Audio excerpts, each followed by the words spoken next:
Hello అండి, అందరికీ నమస్కారం. నా పేరు Harika. Welcome to my channel city spice. ఇది నా ఫస్ట్ వీడియో. ఛానల్లో కజ్జికాయలు ఎలా చేద్దామో చూద్దాం. దానికి కావాల్సిన ఇంగ్రీడియంట్స్: బెల్లం, నువ్వుపప్పు 1/2 కప్, నెయ్యి 3 స్పూన్స్,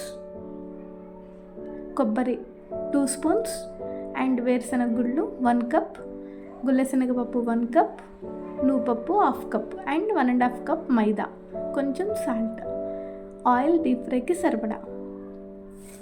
ముందుగా మనం ఏం చేయాలంటే స్టవ్ వెలిగించుకుని నెయ్యిని వేడి చేసుకుందాం.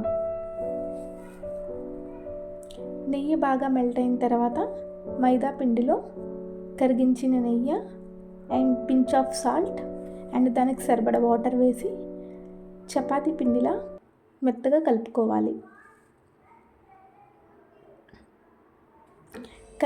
బాగా వాటర్ పోసుకుని కలుపుకున్న పిండిని పక్కన పెట్టుకుందాం.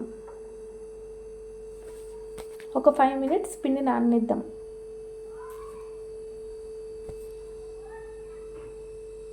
ఆ తర్వాత ఒక ప్యాన్ తీసుకుని అందులో 1 కప్ వేరుశనగ గుళ్ళు ఫ్రై చేసుకోవాలి. 2 మినిట్స్ మీడియం ఫ్లేమ్ మీద ఫ్రై చేసుకోవాలి. ఫ్రై చేసుకున్న తర్వాత దానిపైన పొట్టును తీసివేసి పక్కన పెట్టుకుందాం. అదే ప్యాన్లో 1/2 కప్ నువ్వుపప్పుని ఫ్రై చేసుకుందాం. ఫ్రై చేసుకుని దానిని పక్కన పెట్టుకోండి.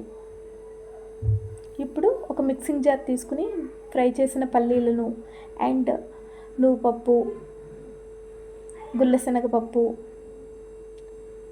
కొబ్బరి, కొంచెం బెల్లం, దానికి సరిపడా బెల్లం వేసి మిక్సీ చేసుకోవాలి. మెత్తగా ఫైన్ పౌడర్లా చేసుకోవాలి.